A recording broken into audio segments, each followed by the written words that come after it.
Welcome back, Greg. Welcome back. Welcome back, Rebecca. Uh-huh. How are you? I'm starting to drag a little bit today, Greg. A little bit. Sorry. Are you?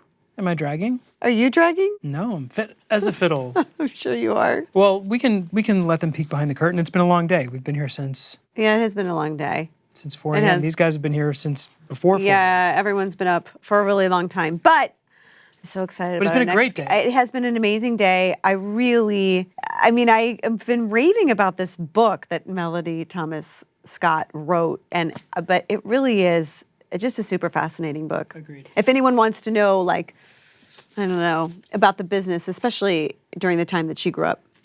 Yeah, it's a fascinating read. She should give you 10% of sales from this point on because you've been saying so much about it. But you know what's really charming to me about you? There's something charming, really? One thing. That's the only wow. thing. No, but first with Eric and now also with Mel, while these are actors and personalities who you have known of, but seeing how excited you are and how excited you get in getting to talk to them, to somebody that you are fascinated by, is a really fun thing to watch. Well, so I enjoyed you fanning out with Mel a bit, not even just on the show, but even backstage. I mean, it's genuine. I know. I don't know. I find people who are a little bit older than me, but have been through a lot, that have a lot of experiences. I just find them really fascinating, and I don't know. I like to learn from those people. Yeah. Also, I don't know, any sort of life experience that feels so different from yours, to try and imagine like what that would have been like to navigate, right? I mean, Eric's experience of growing up in Nazi Germany,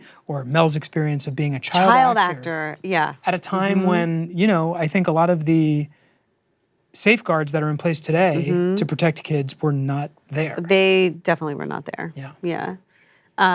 We didn't really touch on that with Scott Clifton because he started very young too. I think he got into it when he was like 8 years old. I think growing up in LA, you get into it or you don't, I guess. Yeah. But yeah, I mean, but Scott talked about his parents, his mother in particular. Yeah. Right, and being a grounding force, and I think that's probably something that helped him to keep his head on straight. Yeah. Or sometimes you can have a good producer who can do that, right? Yeah.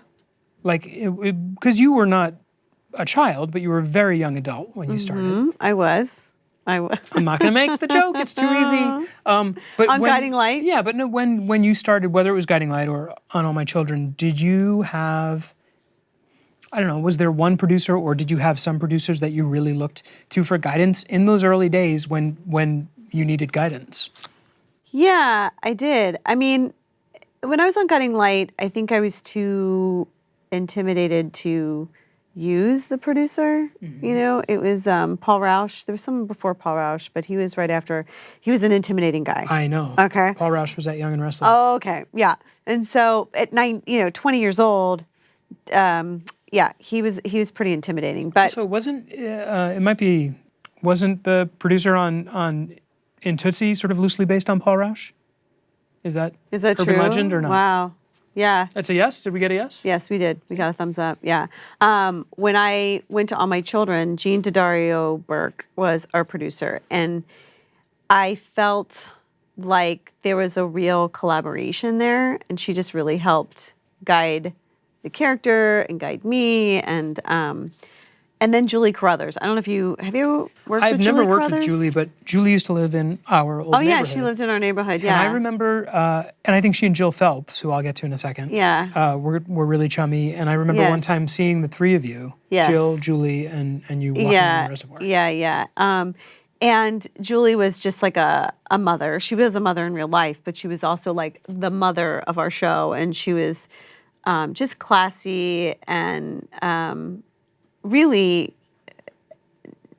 taught me a lot about how to behave. And how so? Do you feel like there were things you didn't know? No, I just think she was just so classy about things. She just really handled things really well. She didn't get heated. She didn't get angry. She's never lost her cool, really. Steady hand. Yeah, very steady hand. And I learned a lot from that. Great. What about you? I'm happy for her that she now gets to shepherd I know the she's gates. beyond the gates. Yeah. I mean, they're lucky to have her. Yeah. Oh, big time. When I first started at Young and Restless, our two EPs there were Ed Scott and Kathy Foster. And when you are young and potentially like unsure about choices you're making, they would run out and you know, because the booth where the producers and your director are hanging out are not on It's usually camera. far, yes. And they would just run out and with creative notes and just be like, you're on the right path, or it's you know, pull back there but then really lean in there. And a level of guidance that we don't often get, but I know that they are there, particularly, I think, for the younger actors who need some of that shepherding. And they did a really great job of that. And then Jill Phelps stands out to me because she came to YNR quite a few years later, but sort of the way in which you talk about Julie, I think Jill has that same Jill steady hand. definitely has a maternal hand. And I know Jill just like, I guess just because when we were on ABC and I would see her a lot, and I love her. Me too. I love her. We had the Emmy Awards one year were in Vegas, and we were all flying Southwest flights from Burbank to Vegas for the Emmy Awards. And I remember on our flight back, it was Michelle Stafford, me, Galen Gehring, and Jill Phelps. And so we were all in the terminal just chatting. Yeah. And it was nice having a long chat with Jill. And I felt comfortable enough that about a year later, my mother was coming to visit with her friend Janice, and Janice was an ABC soap fan. And I thought, you know what, I had a really nice chat with Jill Phelps. I wonder if she would be cool, if this is an ask I can make. And so I found her email some way, and I asked if we could come for a set tour. And At General Hospital. At General Hospital when she was there. And thank you. And because she was at YNR. no, right, but this is before that. Yeah. And then she was so lovely and welcoming, and so it was nice that when she came to YNR, I sort of felt like we had something of a relationship already. And then when I went over to Days, you know, we had Noel Maxim and Janet Drucker. Noel had been at Young and Restless, so you know, as we all know, these shows are not completely separate from one another. There's a lot of interacting and moving from one show to another. So you do feel like it is this communal experience we're all having, and you run into people you knew from years ago. And it's not just producers. Like, I remember being on Guiding Light, and Kim Zimmer was the lead of the show. I do think like the leads of the show sort of set a tone. And she was just she's just such a broad, like so cool, Right. so down to earth. And she used to call me her diva in development. That's what Kim Zimmer would call me. And Do you feel like did you learn, can you think of like particular things you learned from her? She was just so cool and down to earth. She was just nice to everybody. It was just a nice vibe over there. I was so young, I don't think I would have even been in tune with any drama that might Bad be behavior, happening, you know, like, or bad behavior. I just kind of was like aloof to it. And I also didn't work all the time because I wasn't very good. But anyway, but then I got to All My Children, and I mean, I don't know. There's all kinds of mentors in this business, right? In this genre. Jeannie Cooper used to do that too. I think I've talked about this, but she would always say, no matter how serious the scenes are, make sure you're having fun. And then Mel talked about that too, the way in which they really sort of shoot off into space, and their rehearsals can get bonkers, but that kind of ends up grounding the scene. Yeah. Well, do you have a trivia question for me? What do you think? Most likely. You think you're going to know the answer? No, at this point I owe you $5,000. It's true. Okay. Oh, wow. She was the longest-serving executive producer of your old soap, The Guiding Light. Becky Jo, what is her name? Oh, God. I don't know. I've probably heard her name because a lot of the people there would talk about some of the older producers and people that were on the show, but we will find out after this little break, and we will also be back with Cameron Mathison.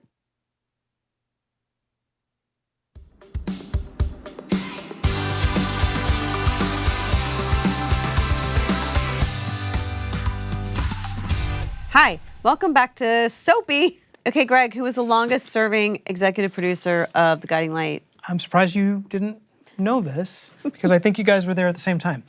Lucy Ferry Rittenberg. She was the executive producer of The Guiding Light from 1952 when it launched on television until 1976. I would have bet my entire life savings that Rebecca wouldn't have known that. That is our next guest talking.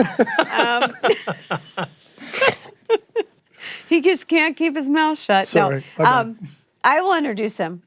Is that okay, Greg? Please do. Because he's one of my dearest friends that I love so much. Let's see, what have you done? You've modeled. He's an actor. He's a host. He's a health and fitness guru, at least to me. He was on All My Children with me, playing Ryan Lavery. And now he's on General Hospital as the evil, bad, terrible, awful. Drew Kane. Drew Kane. Welcome, Congressman. Hi guys, Congressman Drew Kane. And by the way, Hi we guys. did not plan this, but we look like we're matching. Yeah, so we do. Yeah, imagine if we we're did a photo together, it'd be obnoxious. We're going to prom. Be like too much blue. Hi guys. Welcome. Hi. This is so cool. Congrats on this. Thank you. No, really, yeah, you do Thanks. such a great job. Look at you two. Thank you. Well, I am so we're happy you're here. honored to have you, truly. Thanks for having Yeah. me. Thanks for having me. Cammie, Yep. okay. This is gonna be like the most ADD interview you've ever had Yep. because there's a lot of things I want to talk about. Okay. But I've been hearing that because I don't get to watch. This may come as a shock. I don't watch a lot of TV. Rude. Rude. You don't watch me on General But when she Hospital. does, it's just all General Hospital. It's all the time. General Hospital all the time. Right. But I heard you were playing this horrible person, Mm-hmm. and I've seen it actually too. I guess on social media. Mm-hmm. But I know you, and I know your sweet, kind heart, and you're Mr. Buddha, and you don't like to be mean, and you don't like to. So I know it was a struggle for you to be on Extra and Entertainment Tonight, even just to ask hard-hitting questions to people. You didn't want to No, it's true. You're just very It's true. conscious of that. A little sensitive. So yeah. I was wondering how it feels for you to play that. I had a great time playing Greenlee. I love Yeah. being mean, but I don't know. Yeah, I If that feel doesn't like tell you. So first of all, to answer your question, it's been kind of fun. It initially was a challenge. I didn't fully understand it. I think the audience, also the viewers, it just sort of came shockingly quickly. This transformation of Drew, certain things that happened, but it came also through a phase of my life where there was a lot of big life challenges happening. And there was some anger there. And, there's a lot of other emotions and other things that we deal with it when we're faced with a lot of difficulties. But there was anger. And in a weird way, I didn't realize this. I really didn't. People are just God, it just seems so easy, so natural. And for me, I'd go things, and it was just happening. It was very organic and not kind and ruthless. And I feel like it might be, maybe, a bit of an outlet for some of this stuff that I'm kind of been going through. So I don't know. And that stuff just keeps coming. So the character keeps getting informed. And at the same time, I know it's, people at home that are watching, just absolutely detest Drew. Well, you kind of mentioned it off camera, and I want you said that someone threw an apple at you at the grocery store. Yeah, someone threw an apple. Yeah. They're like, Drew, you are, I was in the produce section. That they is picked up the not apple, true. And they threw it at me somewhat playfully, but not really. And I ducked it like a ninja. And actually, I grabbed it.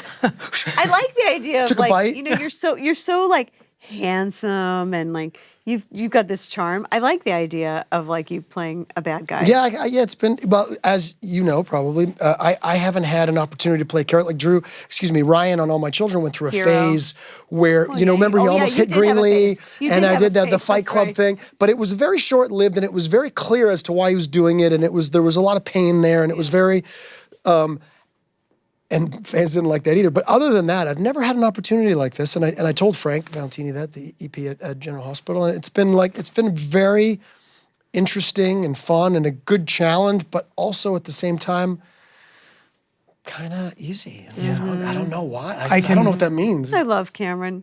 Do you go home and meditate after those days? You know, I have known Cameron so long. I have never seen someone, and not to say that you had to do work on yourself ever, but there.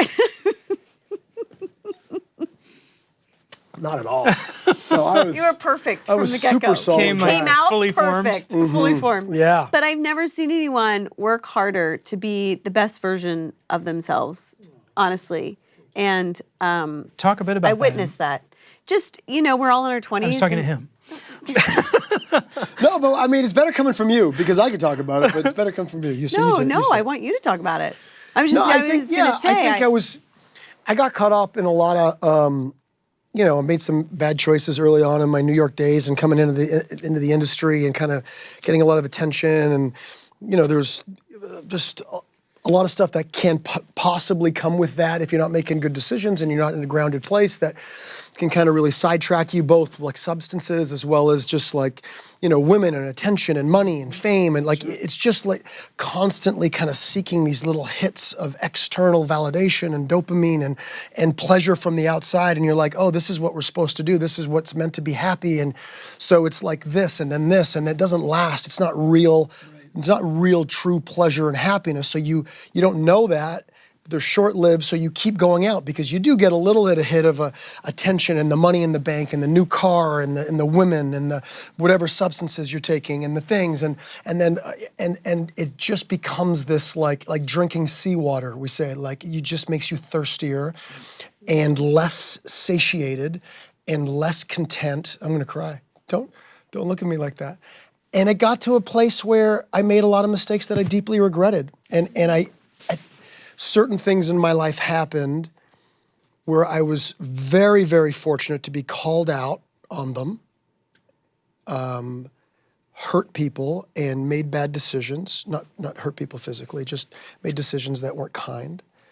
And You did the inner work. And that really bothered me. And I did a lot of inner work where I just kind of really isolated. I didn't, I did, for instance, I didn't drink for 20 years. I didn't have any mood-altering substances. I wanted to be very, very mindful. I wanted to make good decisions. I wanted to be the best version of myself. I started meditating. I started trying to learn how to think about others and grow love and compassion and gratitude and wisdom within. And I'll never forget, you spent like a weekend alone, or you spent some time alone upstate in some house, and it was haunted. And he was like, he's like, I deserve this somehow. We both had stayed at this place. That was a weird weekend, We man. both had stayed at that place, and it was like, I didn't even stay. I couldn't stay because the energy. I knew that place was Doors haunted. were slamming in the attic, Oh, yeah. and it was like weird stuff. And I literally was lying there going like, I'm right here. You know what I mean? I get it. I get it. I get it. I said whatever I'm you got to sorry. do. Whatever you got to do, But I'm you were right an here. inspiration, Cameron. You were an inspiration. But I really, when people say you can't change, people are who they are, that's just not true. It's just not true. So if, there's things about yourself that you want to change either externally or internally. You just have to have the desire to want to change. You've got to it. want to change, and sometimes it's slow, and sometimes it just takes sort of a real persistence and consistency. And just taking a pill or doing a quick fix usually isn't the answer. It usually takes some more time and more effort, and it's hard. Is it but work- if you want to, you can do it. Is for it work sure. that you still have to do on the regular, or do you feel? Yeah, I do. Lately, I haven't been. I'm smiling because I've been a little bit of. Are we allowed to swear on this? Probably. Yes. Yeah, I've been a bit of a shit show, but I, just with some stuff coming up. But I feel like if I hadn't done all that work for decades, that I don't know how I would be right now. I really don't. I actually don't. Been going through some big challenges in my life, so. I'm not meditating as much as I normally would. I'm not going to my meditation center like I did. I used to teach there. I used to do all these things and volunteer. Well, you have a lot on your plate. I mean, you're working, and it's hard to juggle a lot. I mean, your kids are out. We can talk about it. I know you've talked about it a lot. You just lost your home. I mean, it's just a lot going on. So I think you know how to give yourself some grace. Thank you. The base is there. You know what to do. But yes, and I am trying to be patient and gentle on myself with that. But at the same time, I don't know if you guys can relate. Like sometimes you get in other words, I don't want to get too comfortable letting go of all that. Right. And Too comfortable letting go of. Like my practice, my morning routine, my meditation, going and volunteering and teaching. I'm just getting caught up. Like it's just like. between trying to, rebuild and lawyers and lawsuits and insurance And Christmas going through a movies. divorce and and my kids going off to college, 2 kids in college and Christmas movies and trying to work at GH and, trying to rebuild my life to stay healthy and launch a coaching company. And, it's very easy to be That's all. That's probably not all. I'm probably forgetting some stuff, and it's all good stuff, and I love it. But I think my struggle now is just to find more balance. Yeah, look, I mean, I admire and commend you. It's funny because we had Eric Braden and Melody Thomas Scott on the show at different times, and it was really fun to watch Rebecca, who has known them and known of them, but really have to do the work, where for this interview she did not have to do the work because you guys have such a long relationship. But I did, because I've known you, of course, but I had to do the deep dive, and I said this to you, but the strength and the grace with which you appear to be navigating this, it really seems like it comes from a foreign planet. Like it is, I cannot imagine what it must be like to walk in your shoes right now. But to just be able to be here, to find time for this is remarkable. And Cameron,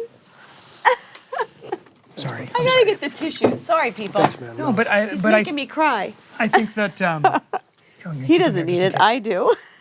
but how inspirational it is in that way in which we all, I mean, it feels like too much all at once, but clearly it's not, because here you are and you are walking the walk and you're walking through it. But there are people who, whether it's who are dealing with more or less, but can look to you and be like, there is a way through. Look at him, he's doing it. Well, that's nice of you to say, and I appreciate it. And but I mean that. It's very nice. It's very helpful to hear it.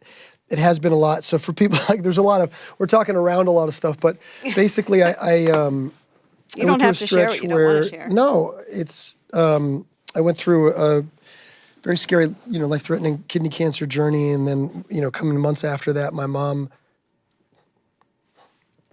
was visiting. Clearly, I got some work to do, but and then started while she was visiting and helping me through my treatment of cancer. It was very clear that something's going on with her brain, and then she was diagnosed just weeks later with a really horrible form of brain cancer. Sorry. Anyway, I meant to make this like a real list. It's like seeing my ex-boyfriend, but really still loving him a lot. So it was my cancer, and then my mom's, and then she lost her battle with cancer, and then somebody it's nearer to me than anybody else that you can imagine in my life went through a life-threatening drug scare. I lost my job as a talk show host on the best job I ever had. Then my wife and I, Vanessa and I started, I can't get into the details with that, but just basically began a very painful separation, which led to a divorce. We're in the process of, and then my dog died, and then my kids left for college, and then my house burned down, and I lost everything that I've ever owned and every evidence of my life and my kids' life. So it's been a very short period of big challenges, and I'm probably forgetting some. But to your any point, one of those things. Yeah, thanks. And I do still feel really grateful. I still feel really, I feel like it's made me stronger. I feel like, I feel a lot of things. I feel a lot of grief and a lot of loss and a lot of sadness and a lot of anger. I get that for sure. And I try to work with that. But I also feel grateful for so much, and the fact that I feel like I'm coming out of all of this stronger, and almost like I'm not afraid of anything. Like I've almost feel like, it's like this, for instance, the fire in the house, people maybe don't realize, it's so unbelievably logistically, emotionally, and financially devastating. Way more than anybody really can imagine unless you've been through it, and I hope you never do, obviously. It's just a very, very bizarre feeling. But at the same time, because of everything that kind of happened before that, I feel like I was hanging on to this beautiful house we had up in the mountains in Altadena. as like the one thing I had left. You know, my kids were gone, my dog's gone, my wife is gone, you know, certain aspects of my professional career, like, but the house was there, and that's where the memories are. And then it was gone, and there was like nothing, and that was all like nothing. I had shoes, pants, a hoodie, my phone, and my car. I had nothing. I had no other possession, which is a very bizarre thing, but also kind of beautiful. And I'm not there yet, really, but I can speak to it. Like, there's something beautiful about just starting really fresh, like down to my socks and underwear, like everything new, like everything I put on my body every day. I'm like, people are like, oh, nice shoes. And I'm like, oh yeah, they're new. And I'm like, of course they're new, because everything I own is new. It's funny, I think about that. Our stage manager lost his home in Altadena, and he'll come in. It's really weird, the things it's really weird, the things you think about. Like, he'll come in, and he'll have clothes. It's funny, that's what I think about when I see him. I go, he can't wear that old T-shirt that he loves, that one that's like worn in, and like, I think about that, because clothes don't mean anything to me, but I love something like soft and old and, you know, that you pick up, you've had since high school. Like I have, you know, that don't really mean anything, but I just think about that. Like, he has to get up in the morning and he has to put something on that's new. It feels like you go to work and you're putting on wardrobe. Yeah. It feels like that's what it feels like. I feel like I'm going to my closet and I'm putting on, you know, Drew Cain's clothes, because it's not mine. Yeah. You know, it is. Right. You know what I mean? Right. So it's just little things like that to get used to. But it's just, there's obviously, that stuff is like nothing compared to you thinking about your kids and how are they? And, yeah, they're like, honestly, they're doing incredibly well. But they're devastated. Sure. Mm-hmm. Yeah. Sorry. No, it's okay. They're because that's the hardest part for sure.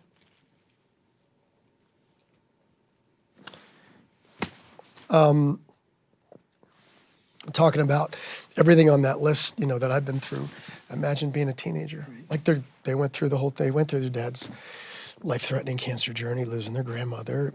You know, they went through COVID when they were in high school, and then I lost my job during COVID, and then something else very close to our family that was very devastating and life-threatening happened, and then our dog died, and then their parents that they like held up on a pedestal, this unbelievably beautiful marriage that, you know, like they've been through all that, and then they go off to college and their house burns down, and they have no evidence of their life before the age of 6, like none, no birth photos, no baby photos, no childhood photos, no stuffed animals, no books, no blankets, no school projects. I'm going to look for those photos when I go to Duluth. Thank you, yeah. So they're amazingly, I don't want to just be a total buzzkill the whole time I'm here, but they're really, they're really handling it like I couldn't imagine to handle it at their age. And I also really believe it's going to make them stronger. We've had a very good life. You know, we've had a lot of really beautiful conditions for a long time for their life. And so these are big challenges. And, you know, I probably as a father, if I was to err as a father, it's like overprotective, making sure everything's good all the time and giving them the best of everything and the best birthdays and whatever. And now it's like, you got to get through this. Like we're there for them and we're helping them every possible way we can. But at the same time, it's like, it's big life stuff. Mm-hmm. Yeah, it's big learning opportunities for sure. And I think they're getting through it for the most part as a real deep learning opportunity. You know, most of the time. Yeah. Sweet babies. Yeah. I mean, they're not babies anymore. They're my babies. I know. 22 and almost 19. I mean, I've known them since they were babies. Yep. Newborns. Kind of crazy. We've known each other that long. We've known each other. But the funny thing is that I'm aging and you're reverse aging. Alicia and I, our nickname for Cameron is Benjamin Button. We always like, how's Benjamin? That's what we Alicia. Wait, so I'm trying, man. We had so much fun. Great. I mean, we've talked about it, how All My Children was really like a magical time in our lives. Magical. Just incredible. Who was there first? I was there a little bit first. You were on Guiding Light when I came to All My Children. Mm-hmm. Then you came from Guiding Light over to All My Children. And were you, just to lighten things up, switch gears? Yeah. Not that I'm afraid of the heavy stuff. No. Well, but, good, because it's like unless you're going to cut it all out, I mean, it's all it's been. So were you guys, did you come on to be Ryan's love interest? More Leo's, wasn't it? No, Scott. Oh, yeah, Chandler. Scott, yeah. It Danny? was Scott Chandler. Well, not Danny. It was after it wasn't Danny Cosgrove. It was not Danny Cosgrove. Forbes. March, yeah. And I came on, and didn't Greenlee use Ryan to get to Scott? Yep. And then I fell in love with Ryan. and then Ryan dumped me, and then I used Leo to try to get to Ryan, and then I fell in love with Leo. Yep, that's true. Do you know Danny Cosgrove's on GH? Yeah, I know. We work together on the show. He's the only guy that basically is my friend on the show, yeah. I know, and you get to work. That's right. And she worked on YNR too. A powerhouse. Yeah. She's amazing. She worked on YNR too? She was on YNR also. She I didn't was? know that. Yeah. When you were there? Yeah, we were not in the same story, but I knew her, of course. It's so crazy. Do you like doing your little Christmas movies on the side, and or is it stressful? I love it. It's so... How do you get the time? I mean, do you do it on your breaks? Luckily, when I came to GH, it was sort of part of, how, we presented it to make it work at General Are Hospital. you producing any at this point? I mean, I'm on as a producer, but truthfully, the last couple I've done are with Candace Cameron Bure, and she's such a powerhouse producer and everything. So I just I'm not producing those at all. And it's been so fun. And this one coming out this Christmas called Another Sweet Christmas. It's a sequel. It's the first Christmas movie I've ever done that's a sequel with Candace, and it's on Hallmark. And remember, Candace. No, it's a Great American Family. Great American Family. Great American Family, and Candace has done probably 40 Christmas movies, maybe more. And I don't know if I'm allowed to say this, but she basically said this is one of her, if not her favorite Christmas movie she's done. It's going to be a really sweet one. It's there's a wedding, there's Christmas, there's beauty, there's relationships, it's a really, really. And don't you sweet love story. shooting those in the summer and the when you're wearing 4 layers of scarves in Canada, right? beanies. Don't you do them all in Canada? Are they in Toronto? The last 2 I've done were in Victoria, off the coast of Vancouver. Yeah, so that was a beautiful, beautiful place, and I love working with Candace and a great team. The director Paula L has been amazing, and I really, really love doing these movies. So I usually do about 2 a year, and it's kind of part of my deal. And it's trickier now that Drew's working more on General. So back in the day, I was working probably 1-2 days a week on average. Now it's much more than that, and so it's a little bit trickier to figure out, but we're still able to do it. So. Are you still doing your game show? Game show's still airing. I heard they're casting for season 3. Oh, wow. Which is a very good sign. That's the rumor I heard. If so, I don't know when we're going to shoot it. Probably early next year or maybe in the fall. I'm not sure. But we shot 100 episodes of that show in 4 weeks. 100 episodes in 4 weeks. You should write a book, Cameron. Yeah, I was thinking that earlier. Melody Thomas Scott was here. She wrote a book. I know I'm promoting it. I think I'm like her publicist now because I've honestly, I read it. I mean, I haven't read the whole thing yet, but it is really fascinating. Her trials and her upbringing and things like that. But it was also, she had mentioned, it was kind of therapeutic. And I know you had struggles when you were young. I mean, sure did, I don't know that you thought that they were struggles. So, did you? You had a hip disease. I had a degenerative bone disease in both my femur bones. I didn't walk until I was 7. So it's like I wore a big metal brace on my legs, and it's just crazy. I think at the time, maybe you're right, but it was very traumatic. I had to sleep in it, so I had to lie on my back with this big metal contraption on my legs, and my mom had to stroke my hair to make me fall asleep because I couldn't roll. You had to for 4.5 years. It wasn't just for a few weeks. So there was a lot of trauma to it, and I think later in life I realized that it was very traumatic. But I think you're right. As a kid, you just kind of deal with it. You just kind of do it. So maybe you should be writing a book, Cameron. Yeah, maybe you're right. I don't.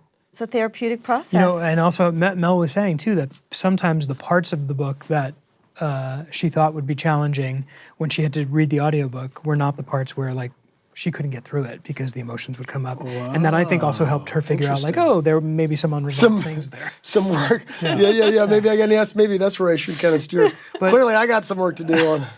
But I mean, no, it is a fascinating story. But wait, you guys glossed over AMC a little bit. And so tell me about baby Becky Joe. She was amazing. Baby she was Becky Joe. my dear friend. We connected. We helped each other. Were you desperate to make a friend? Is that why it was I was desperate for a lot of stuff, but probably not that as much. Friendship wasn't the goal, I don't think, at that time. I had a lot of friends. A lot of friends. No, we really bonded, and we helped each other through a lot of tough times. Like there was, she was going through some stuff with like boy trouble or whatever trouble, and then I had my fair share of struggles at the time, and she was there for me. And he stole a pillow from my apartment. I stole a pillow. I wasn't even in New York. He's like, "Can I stay at your apartment?" And I'm like, "Yes." I stayed come at back. apartment, and then I took her pillow and I didn't tell her, but I meant to. It wasn't like I was trying to steal it. I've been trying to find a good pillow. And I wanted to take it and then buy one like it, but it wasn't intentional that I was trying to slide one over. I don't know what happened to your pillow. It just disappeared. And she comes over to my house and be like, "That's my pillow." That's my pillow.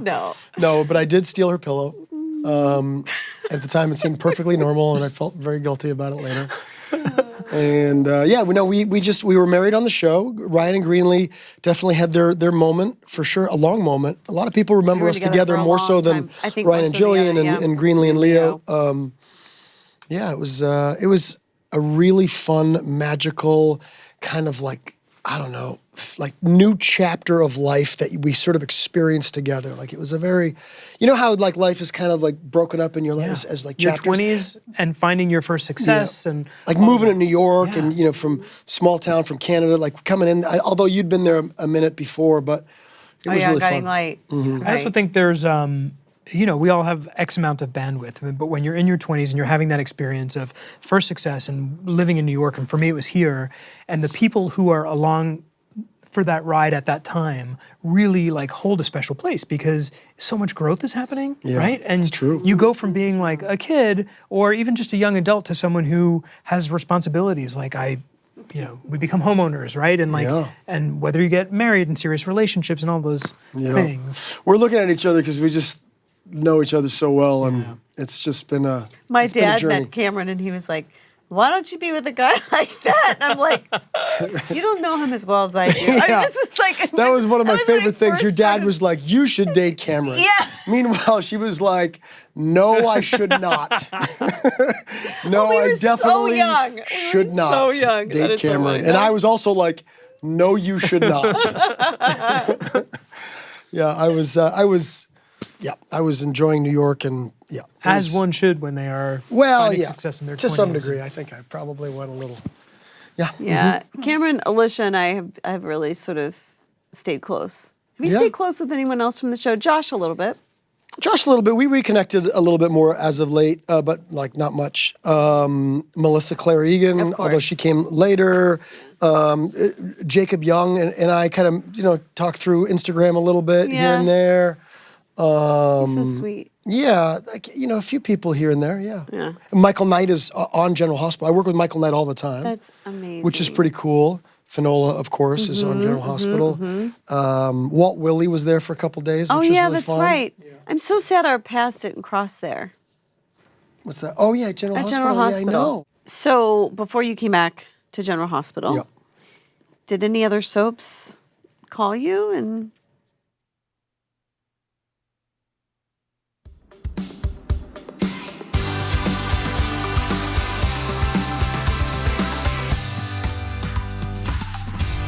So before you came back to General Hospital, did any other soaps call you? And I think that's a yes. Nope. What? No, they didn't. So in between, listen. Well, you were doing your talk show, though. So I had, in between there, I was working for Hallmark at the time, and I had a talk show for 4 years. I was on Entertainment Tonight for 4 years before that. That's right. And then I was on Good Morning America for 8 years before that. So I was working...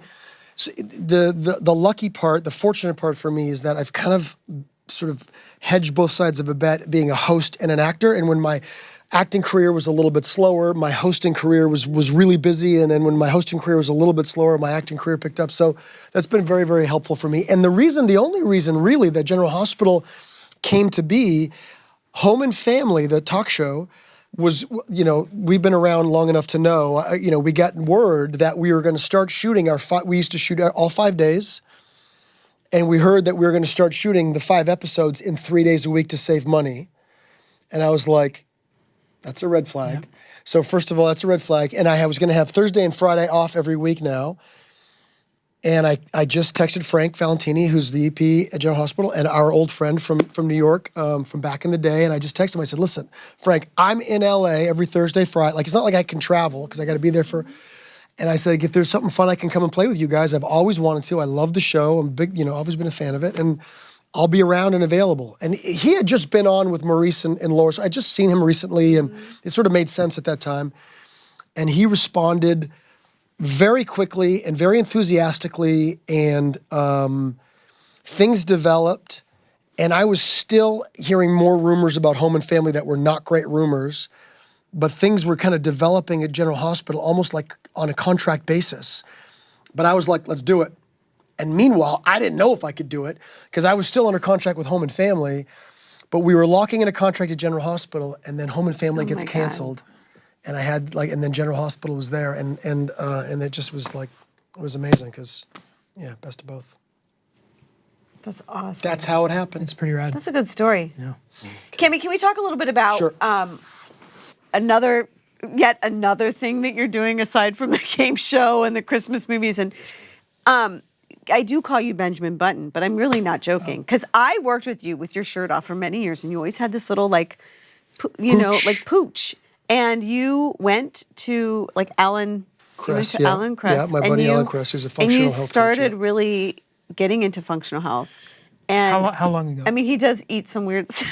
He's like, no, the best thing that you posted the other day, I was like, oh my God, that's a really good snack. You're like, eat a protein snack, and it was like tuna with avocado. That was pretty simple. But I have a really good one coming out I'm going to post. But yes, so it was. Tell us about it. So here's the deal. Here's the deal: is that you start, and maybe people can relate. I hope to relate to this, but with different conditions and different circumstances. But our circumstances, being in front of the camera, and having to take your clothes off in front of millions of people, you can easily kind of get into some bad habits of just focusing on physique and looking a certain way and cutting calories and over-exercising, doing extreme diets, extreme workouts, et cetera, over time. And a lot of times that works acutely. It works for a short period of time. And it usually does. Like, you can lose a little bit of weight and trim down by cutting calories, exercising more, whatever, for a short period of time. But what happens is that if you do that over time, especially under a stressed environment, your metabolism starts to downregulate, your gut health starts to get thrown off, your hormones get out of balance, your cortisol's shot, your adrenals get fatigued, your thyroid starts working overtime to make up for a lot of this stuff. Inflammation happens in your body, and then over time you start, what happens is, as you kind of go on with this, you're just messing up your body. And people are like, oh, I'm just getting older.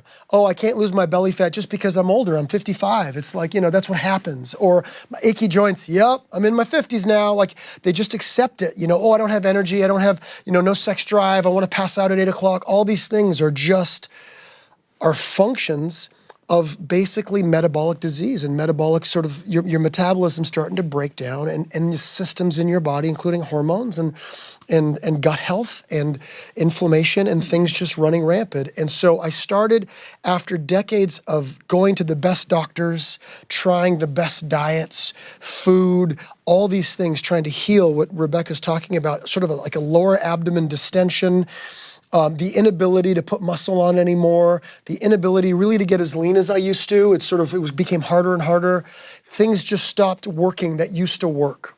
And then it got worse and worse and worse and worse. And eventually I found out that I had cancer and other more serious things. But even if it doesn't get that serious, I finally found a protocol, basically a coach, that literally changed my health, my vitality, my energy, my gut health, everything about it. I'm now stronger than I was in my 20s. I have more energy. Like, I can't tell you how much more energy I have. It's incredible. And what we're doing, and so long story short, what Rebecca's alluding to is that I believe in this so much. I've been through it for 4 years, working weekly with this functional health coach, that has the sort of the philosophy of functional medicine doctor, but also as a individualized kind of concierge coach that you check in with regularly, checking your blood sugar and checking your blood pressure and your weight and how much water you're drinking, how much sleep you're getting, how many steps you're doing, what your workouts are, counting your macros sometimes, your protein, fats, and carbs. Not all the time, but to get an idea, looking at things like this. And then you start getting in this realm. And then also healing modalities like killing off the bad bacteria in your gut, which is a very, very, very hard thing to do. Super hard thing to do to balance a gut microbiome. People think they just go on a low-carb diet. Oh, my gut feels better because I'm not eating carbohydrates. That does nothing to balance your gut microbiome. You're starving that bad bacteria, and you'll feel better for a while, but they're still there, and they're just waiting for you to have that like plate of pasta or that one cheat meal or whatever, and your gut's going to blow up. What do you do for it? It's a really specific protocol. I don't want to like everybody to turn the channel, but it's like because it's really it's kind of getting into it. But it's a cycling on and off of a carbohydrate diet, taking certain antimicrobials as well as a biofilm resolved before you eat. Biofilm is something that protects the bad bacteria around the bad bacteria. So you sort of time these supplements around meals, and you do 3 days low carb, 3 days high carb, and the 3 low carb days you're starving those bad bacteria, and then the high carb days they're coming out, they're eating. Now you're eating carbohydrates, and that's when you slide in the antimicrobials and you target them, and you change up those antimicrobials every like few months because those bad bacteria are incredibly strong. And I'm telling you, I did my gut test before for decades, trying everything, and like antibiotics, diets, everything. Yeah. Nothing changed. Yeah. It was getting worse. This protocol for 6 months, which was a real dedicated effort. Yeah, it is. It's like I have a different gut. Wow. It's literally like a different human. And nobody knows how to do that out there except for functional health coaches. And that's why I'm starting a company called Health 360 with my coach, with my kind of gurus. And like they're amazing. And I've taken the you're the the poster child. I would love for to it. talk to you more about that. Yeah, it's You are the poster child. For there's peptide therapy. We do peptide therapy. You probably have heard of like NAD and glutathione. There's the popular peptides are those GLP-1s like semaglutide and tirzepatide and retatrutide. Well, like Ozempic and those ones. Oh, okay. So those are the ones that people are talking about. Oh, okay. And there's some benefit to those, but you got to use them wisely, and a lot of people aren't. But I'm talking about peptides like things that help your skin, hair, and nails, your gut health, things that help your energy. NAD is your mitochondria. You can take glutathione as an antioxidant. So we have a peptide division, like a medical division. Hormone replacement therapy as you get older. Yes. Testosterone I therapy. do know about that, yes. Progesterone, estrogen therapy, which will change. People are on things to help them, their mood. And I know. But really, if you balance your hormones, your energy comes back, your mood comes back, your sex drive. Like it's an amazing strategy that are many pieces of the puzzle. And if you're missing a few of the pieces, it's not going to work as well as if you have that whole 360-degree approach, which is why I'm calling it 360. Love it. Yeah. Love it. Everybody really still awake? No, I would love to talk to you about that. Okay, I'd I've love sort to. of like I've like toyed with some of that stuff, but not not to the extent that you have. I mean, I look as good as you do. But yes, no. you do. You should take a before and after of Greg after seriously. working with you. Yeah. Yeah. It depends on what your goals. Like, everybody's got slightly different goals, but some, maybe you want to put on some muscle. Maybe you want to lose a little belly fat. Maybe you want more energy. Maybe you want to feel more sort of vitality and higher sex drive or whatever it is, or more endurance. Yeah. All of these goals are attainable depending on what it is. Like they're all attainable. Yeah. And it's amazing. You're such a little scientist, Mr. Civil Engineer. It really does. It really feels. I bet you get to use your civil engineering degree. I do. Yeah, I get to use my civil engineering mind. Did you know that scientific mind? Right. Yeah. Right. Did you go to college in Canada or here? In Canada, McGill. McGill. Yeah. And I've heard the story because I did my research that you were visiting a friend's in New York, and it was sort of a random, hey, I'll just go and right off the trip and have this audition with Judy Bly Wilson. Story. Yeah, it's sort of wild how I don't I haven't maybe shared that on Instagram. So it's such a bizarre thing. So I was in engineering school. I couldn't get a job. in one of my summers before my last year engineering, which I'd worked for professors before and things and doing research stuff, and there was nothing available. And I was at a bar and somebody said, "Oh, you should model." And I was like, "Okay, I'll go and model." And it's like, yeah, I was just thinking of like meeting women and traveling, and I was like, "Yeah, sure, man, let's do it." And I went to see this agency, and they sent me on a casting, and I booked the job, and I made more money in that first week modeling than I'd made the last 4 summers working for professors. And I was like, "This is cool," and like, you know, hot chicks and whatever. And I was like, just, you know, and so I started modeling, which led to commercials. And I was like, oh, I feel a lot more comfortable, like being able to talk and just be myself and in front of the camera versus just pose. Just for me, it was much more natural. So I started taking acting classes at that point. And then to your point, I went to New York to go see friends, just to party for the weekend. And it was, you know, I wanted to write off the trip. I went to see an acting agent there. Sort of a drop in, and I just sort of said, "Hey, how you doing? I'm Cameron." I was working on a cool project in Toronto at the time as an actor, but small part, obviously. And I said, "This is what I'm working on in Toronto." And they'd heard of it, and they're like, "You know what? You should go see the casting director at All My Children, a woman named Judy Bly-Wilson." And I was like, we're going out. Like, I gotta go have some drinks. Like, I'm already a few cocktails behind. Yeah. Like, fine, I'll go talk to Judy. Sure. Like, literally, I was kind of annoyed, which is so weird. And I went, it was close by, so I went and saw Judy. That's youth. It's youth. Mm-hmm. And also, I had no intention to move to New York. None. I was not coming to New York. If anything, I would move to LA to be if anything. I was living in Toronto at the time. So I go to see Judy, and I'm so, I'll just say cocky, but probably confident. I don't know. Because I didn't care. I wasn't trying to get this job. As an actor, like, that is gold. Mm-hmm. Not really caring. Caring, but not caring. Right. And so she's like, "Here's a scene. Take 5 minutes, and I'm going to put you on tape." It's called a cold read for people at home. And I went to the bathroom, and I was like, "Oh, that's fun." And I kind of got into it. That's kind of cool. So I just kind of looked at it for 5 minutes. She rolled the tape, and I have a copy of this. Put me on to my cold read for Judy at All My Children. And then I left. And then as I was leaving, I happened to bump into the executive producer at the time, Francesca. Oh, yeah. She was EPing at the time, and I just at All My Children? At All My Children. She was EP at All My Children when I got there. Huh. And then I left before Jeannie. And then I left and went back to Toronto and forgot all about it. And then 2 weeks later, that agent that I popped in said, "Yeah, they have a screen test for you. They want you to come back and screen test for All My Children for Adam Chandler's Fix It Man." And I went back. And Did you read with Kelly? I read with Esta. Oh, with Esta. Shirtless. I have a copy of that too. They had my shirt off. How did you get these copies? When I was at GMA and All My Children was wrapping up, Good Morning America did like a whole send-off. They found it all. I didn't do it. Yeah. They found it from ABC Archives. That's so nice. And then from that screen test, I booked the role. Incredible. Yeah. And then it changed my life. Yeah. Completely changed the trajectory of my life. Yeah. Well, I think because you were focused on civil engineering and modeling and like that, just to make extra New York cash, was not in my plan at all. Yeah. Like, I was not going to New York. I was not.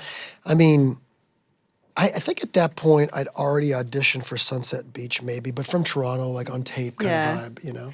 Can you tell the fan story that makes me laugh so hard when you were in the you were dating Jennifer? Jennifer? Yeah. So, because I mean, he has a great fan. Just tell it. Okay, so yeah, I was playing Ryan. My brother Braden Lavery on All My Children was we had a brother on the show, but I was being tried for rape. Because the DNA came back and it had like a 99.9% rate, whatever thing, DNA, and it was a big storyline on All My Children. But I was a good guy or a relatively good guy on the show, and so I think the fans knew who it was, or maybe the fans didn't even know who it was because it was now the holiday season, and I was at a big department store, Barney's in New York, and the layout of the store is like the bottom floor is packed with people with the makeup counters and all the things, and then the escalators kind of go up, and it was jam-packed. And we were down, myself and my girlfriend at the time, Jennifer, and there was a person going up the escalator at that time. And as she was going up, I'm like, we're here with Jennifer, and we hear, "Ryan!" screaming at the top of her lungs, "Ryan!" And we, everybody stops. Like, it's like the record stop. And everybody kind of looks up, and she's going up the escalator, and she yells out, "I'm so happy they let you out of jail. I knew you didn't rape her." And then she disappears up the escalator, and I'm like, I got my hand up, and everybody just like silently turns and looks at me. And I was like, "You're like, I didn't rape her." TV show. Yeah, I was innocent. And then I look and Jennifer's gone. She took off. Such a good story. Yeah, my girlfriend was like, I'm out. But no, I've taken a train through the Alps, and it's stunning. Taking a train. But it's beautiful. Didn't put on my It's beautiful too. crampons and hike, but I took a train. Yeah. I think I saw you guys as I was. Exactly. Yeah. Did the hosting start when you were on All My Children? It did. Yeah, Rebecca and I and some others would have to do these interstitials for ABC affiliates.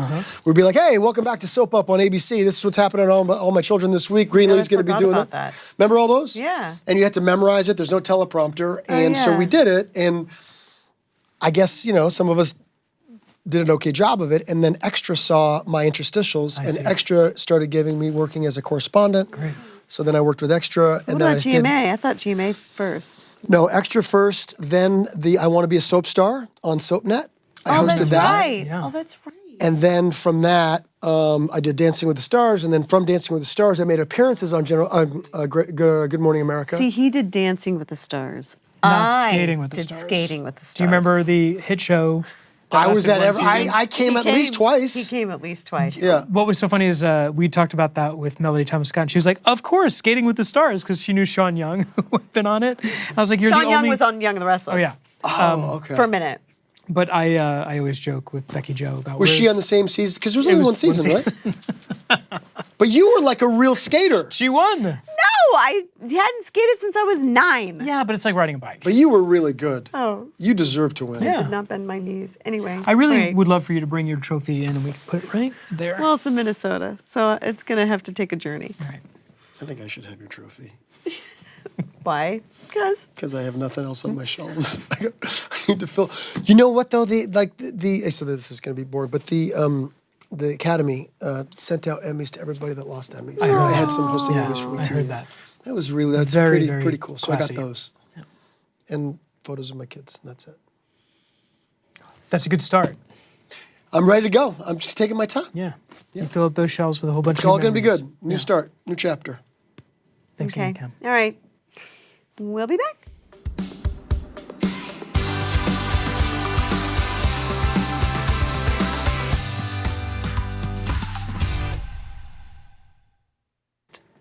My friend, Cameron Mathison. I said Cameron Mathison. Cameron Mathison. So you guys are pretty tight, huh?